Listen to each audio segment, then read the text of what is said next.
Coming up on this edition of We Are Washington. Mayor Bowser starts out the year focused on bringing more housing to D.C. Join in the celebration of the new venture that's transforming Union Market. It's kind of like as a way to welcome people who speak a different language. And she's most recently served as D.C.'s classic American woman. It's all about presentation, even this interview. As you'll see, that's only the beginning of Betty Entzminger's diverse career in the spotlight. Those stories are coming up. The news rundown is straight ahead. We Are Washington starts now.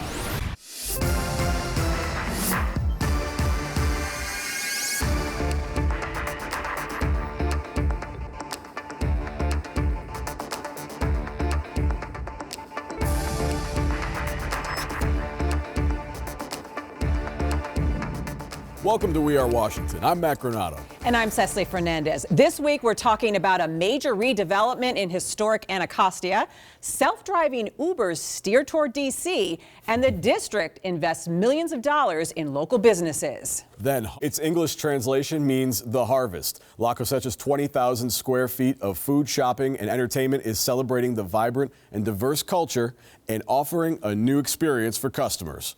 We'll have those stories coming up. But first, let's get to the news rundown. A diverse range of 48 local district businesses, from a barber shop to a child care center, will receive a total of $2.3 million as part of the 2020 Great Streets Grants. Mayor Bowser celebrated with the awardees, who represent 13 emerging commercial corridors across the district.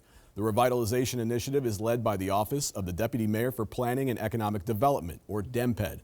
The goal of the program is to transform neighborhoods by helping local businesses thrive in all 8 wards. How important those infusions of capital can be for a small business in brushing some things up, right? And spit shining them, if you will, and making investments in new equipment, in facades, and really in the spirits of the people who come in and out of these doors. Great Streets program supports our existing businesses and helps to attract new businesses and create jobs for our residents while revitalizing these all-important corridors. It is a great program that has positive benefits for everyone. We've been really fortunate with having the grant money help our business, and I definitely want to thank Mayor Bowser for that, because if not, we wouldn't be in the position we're in now. The announcement was made at Dudley Beauty College in Ward 5, which was a 2018 grant recipient. The Beauty College used the funding to help with signage and advertising.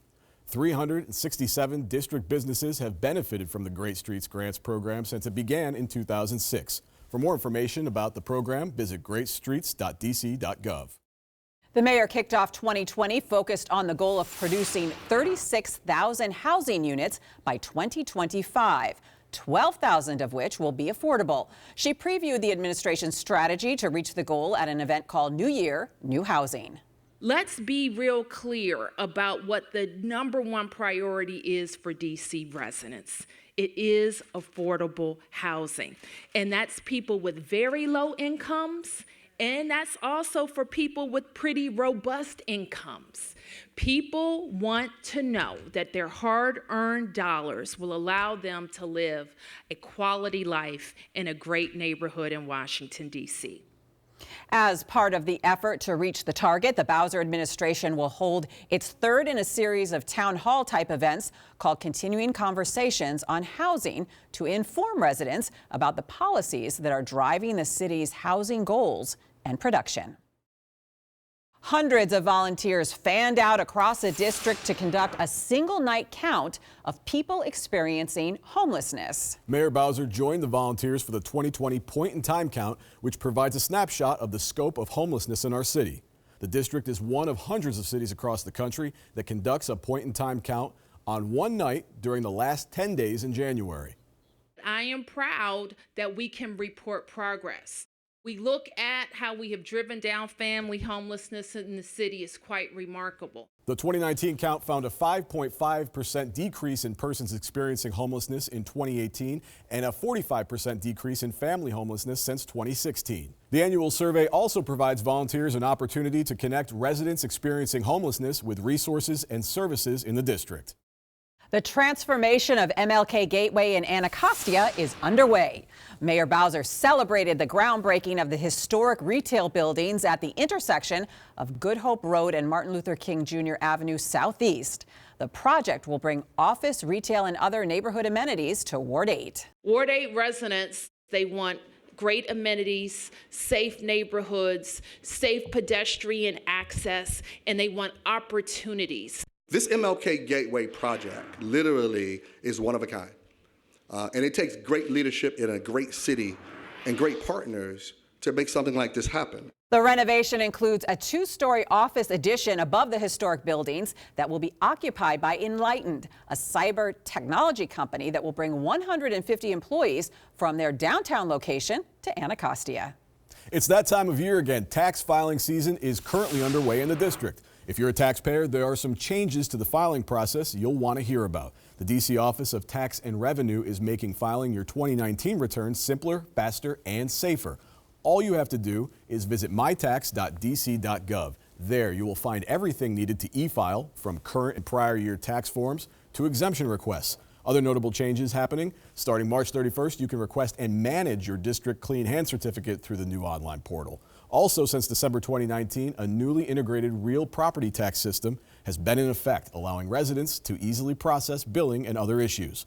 For more information related to your filing, visit mytax.dc.gov.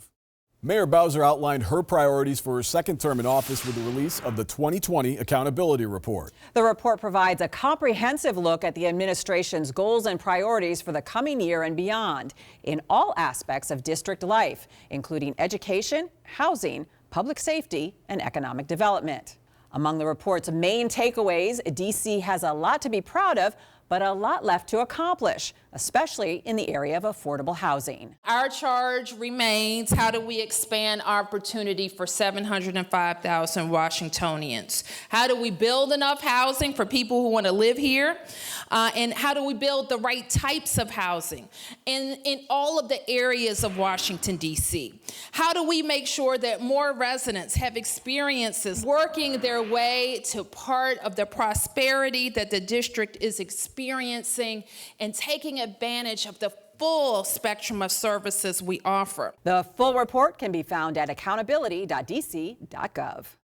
It's a car lover's dream come true. The Washington Auto Show returns to the Walter E. Washington Convention Center, bringing more than 600 new models from 35 brands. The annual event is known as one of the top shows in the country, according to the Organization of Motor Vehicle Manufacturers. The world-class auto show gives people an early look at some of the latest models hitting showrooms. Attendees also get the chance to check out some of the cutting-edge technology that will soon be heading out on the roads this year. The electric vehicle, or EV ride and drive, gave drivers a chance behind the wheel to test drive new energy-efficient vehicles.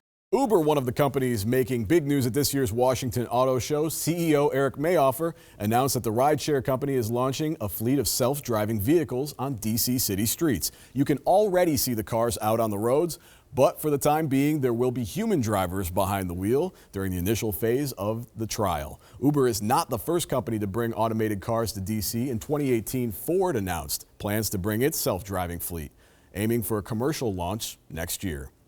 The district became the first jurisdiction in the U.S. to allow for licensing of self-driving car operators back in 2012 with the passage of the Autonomous Vehicle Act. That, according to the Council of State Governments. Welcome to the Year of the Rat.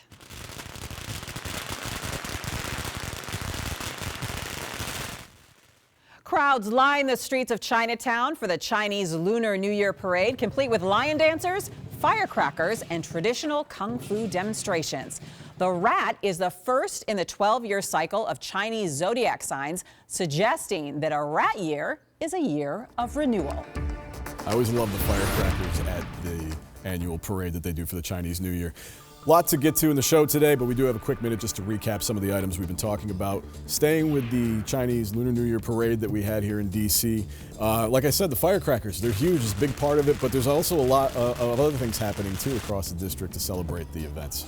Yeah, and, you know, it's great that here in D.C., people could really celebrate the New Year. In China, the festivities had to be curtailed somewhat over fears of the coronavirus, but here in D.C., the celebrations were great and everybody had a good time. All right, moving on. Uber is bringing self-driving cars to the district. To me, I always think about the potential, you know, when you think about you know, how many people are killed by drunk driving and that kind of stuff. I mean, I think the potential is there for something really positive, sure. But yeah, it would be a little bit intimidating to look over and see nobody driving the car. Right. It's like anything else when it first starts. You know, you're sort of like, is that okay? You know, it's not see a driver sitting in the driver's seat, but eventually, after a while, it'll become the way. Stick around. We're bringing you the kickoff fiesta for the new marketplace celebrating Latin culture in Ward 5.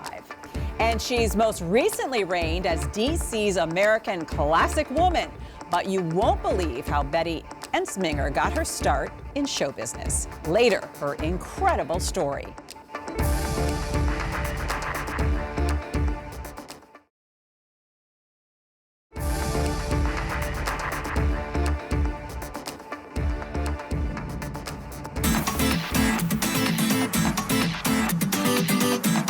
It's people that make the place.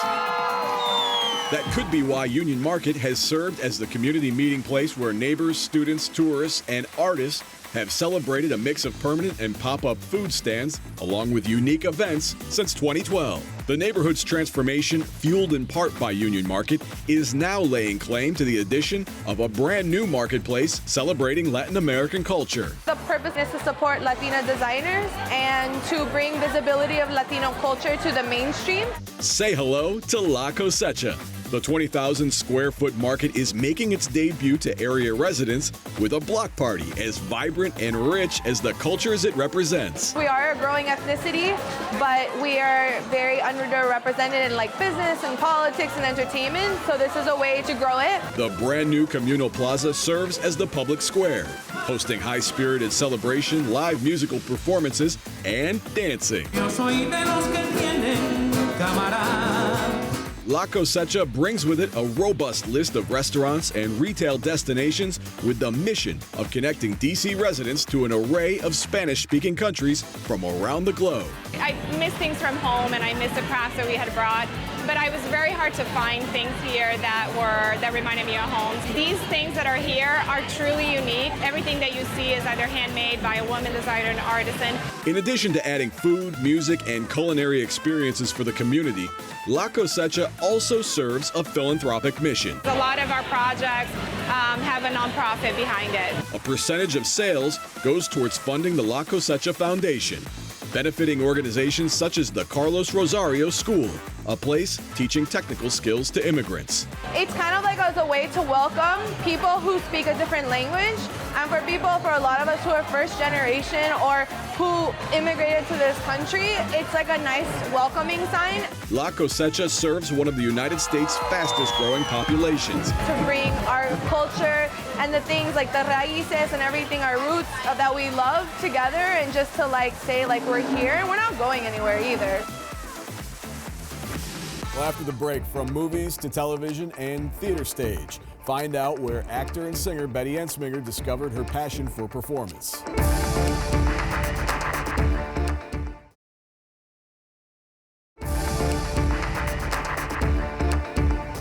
Later in her career, Betty Entzminger was crowned DC's American Classic Woman, but in many ways, that's only the beginning of her story.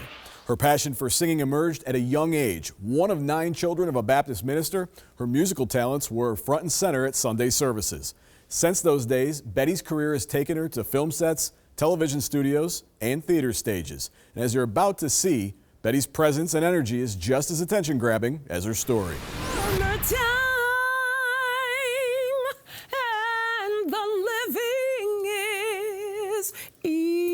Easy. Fish are jumping and the cotton is high. I am Betty Entzminger, native Washingtonian, 61. I'm a model, actor, singer, writer, director, grandmother, and a mother. Probably a lot of the roles of mothers, We just did a movie, an independent film called I Don't. I played the main character as the mother. I was an extra in the Line of Fire with Clint Eastwood, had the pleasure to meet him. I played an African queen. I did a commercial for AARP. I did a commercial for Charlestown Races and Slots. I was on the wire. I was an extra. I don't remember what that role was, but I was an extra. It was a significant role. I've been singing longer than I've been acting. I've been singing since 3. We had a family gospel group, and I'm the one that has carried it on since. Everybody kind of went their own separate directions. My mother was a Baptist minister, and there's 10 of us, so I'm the 9th child. So when you grow up in the church, you have that kind of flexibility to do lots of things without anyone saying, go sit down, you can do that. When you grow up in a creative environment, a creative meaning, we had a family gospel group, all of my siblings sing. I went to Eastern High School, and I was a part of the renowned concert choir that traveled to Austria, Vienna, and won from little kids that were from the neighborhood.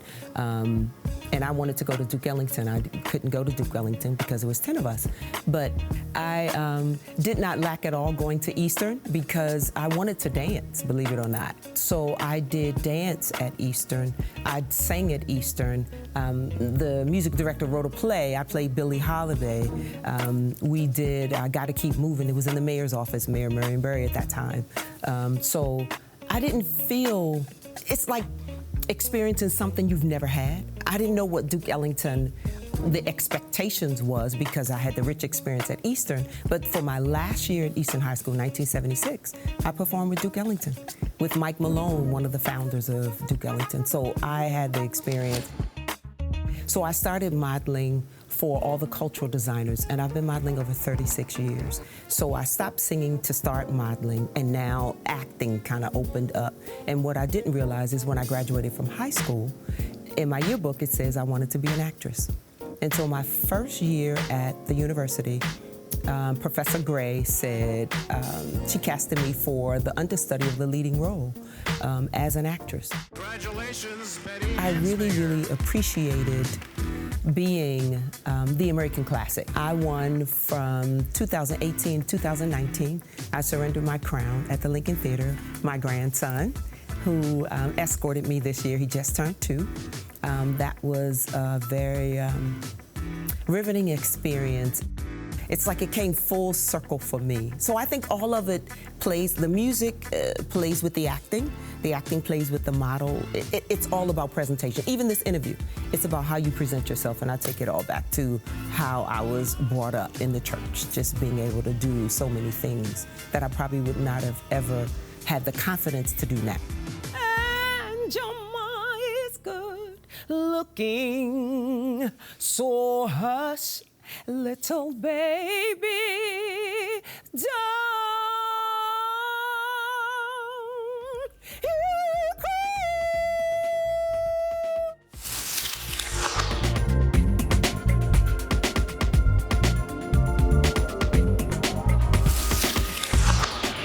Well, Matt, as you know, I recently participated in the DC's Dancing Stars, which is a big fundraiser, but it's based on the Dancing with the Stars show. Right.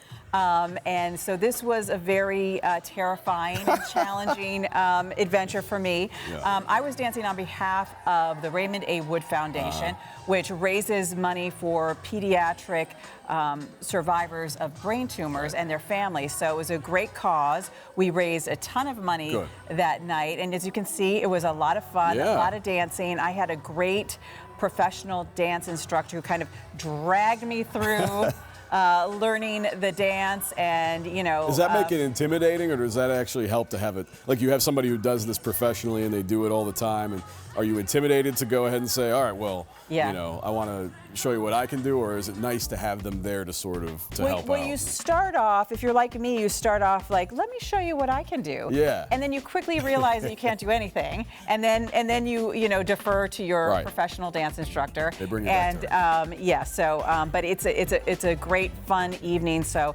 hopefully next year you'll be participating. Oh no, I doubt it. Well, that is all the time that we have for today. But we'd like to remind you that we have plenty for you to check out online, if you search on YouTube, Entertain DC, we have playlists, we have features, we have all of the episodes that you haven't seen and maybe you want to go back and check out. So go visit us there, yeah. See you next time.